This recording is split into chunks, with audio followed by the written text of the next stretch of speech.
Thank you very much, Senator Webb. Senator Chambliss. Thanks, Mr. Chairman. Gentlemen, first of all, thanks for your service. Thanks for always being willing to talk about the various issues that I'm talking about you and I have in common and that we have discussed over the years. You have always responded to our inquiries. I was going to raise an issue relative to Global Hawk, which is a key asset to the intelligence community. I understand there have been several questions asked about that, so I'm not going to go into it, but just know that I am very concerned about the cancellation of a program that provides such a great asset to the community and at the same time is one that's been certified by the Department through Secretary Carter to be virtually irreplaceable. So with that, I want to move on to something else. Mr. Secretary, one of the issues that we worked on very closely was a reorganization of Air Force Materiel Command, and I appreciate your willingness to accommodate many of the concerns that senators had with respect to that reorganization. While I do not feel completely comfortable with everything the reorganization will do, I believe we have the procedures and reporting requirements in place to identify and correct problems should they arise.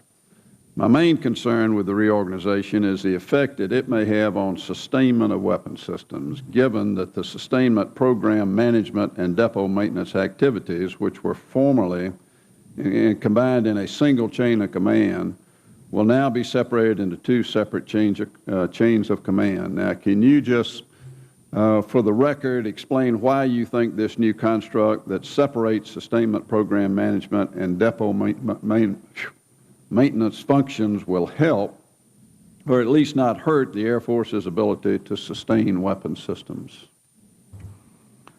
Sir, our intent in this restructure was to better support the commander of Air Force Materiel Command in his oversight of the procurement and the sustainment of weapon systems, and to strengthen the acquisition chain of command that helps support those systems all the way from the system sustainment and the air logistics complexes all the way up through the major, through the program offices, and to develop a stronger acquisition chain to do that. And in the process, reduce his direct reports from 12 to 5.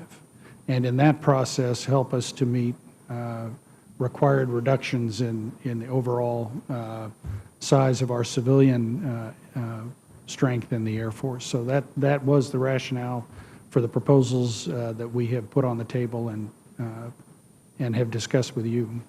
Well, as you know, there are some reporting requirements in there, and we look forward to monitoring this realignment as we go through it and continuing to dialogue with you and General Schwartz with respect to the issue, and fully expect that if it's not working, that you're going to be willing to look at whatever changes might be necessary. Absolutely, Senator. This is, we're not backing into this.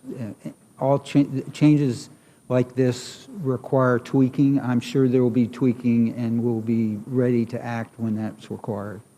General Schwartz, you indicated in earlier testimony before this committee that the Air Force's ground-moving target indicator analysis of alternatives would be used beginning in the FY13 to guide Air Force investment in ISR weapon systems, such as Joint Stars. Can you give us an update on the AOA status and when we can see those results?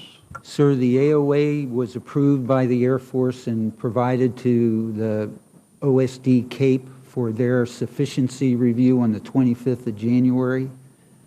That review is still underway, and once they bless it, why, it'll clearly come forward to the Congress. The substance of that AOA indicated that a blend of Global Hawk Block 40 and a business class ISR platform was the least cost, highest performing alternative.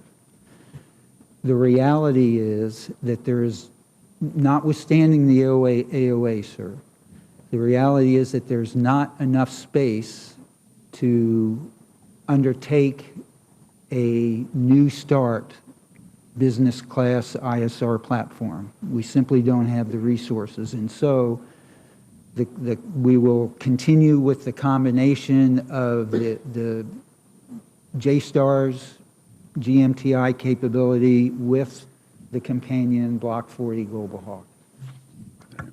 Well, so there's still no change in the opinion of the Air Force about the GMTI mission and that its criticality to the warfighter. No, sir, there isn't. If there wasn't the resource crunch that we have, this would certainly be on our minds. But there are two areas in our Air Force that need attention that we don't have the resources for. One is GMTI, as you addressed, and also the trainer mission is also a concern, and we simply don't have enough space to initiate a new start. You mentioned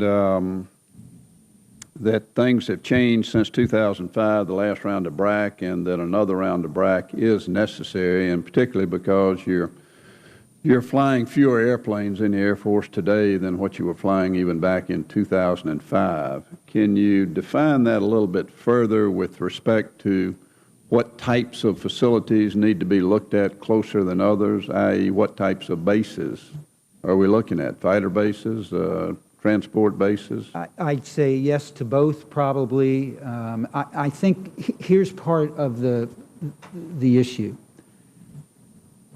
Not only do we have fewer aircraft on concrete throughout the country and overseas, there is also a fundamental question of right-sizing our squadrons for maximum efficiency. And the reality is that larger squadrons are more efficient because of less support equipment required, because of overlap and so on. And so this is another part of the question, is what are we going to do, for example, with F-35s? Will the F-35 active duty squadrons be 24, 30, or maybe even 36 aircraft? We haven't come to that decision yet because we don't have those airplanes, but when we do make that decision, that will have an effect on the infrastructure required to support it all.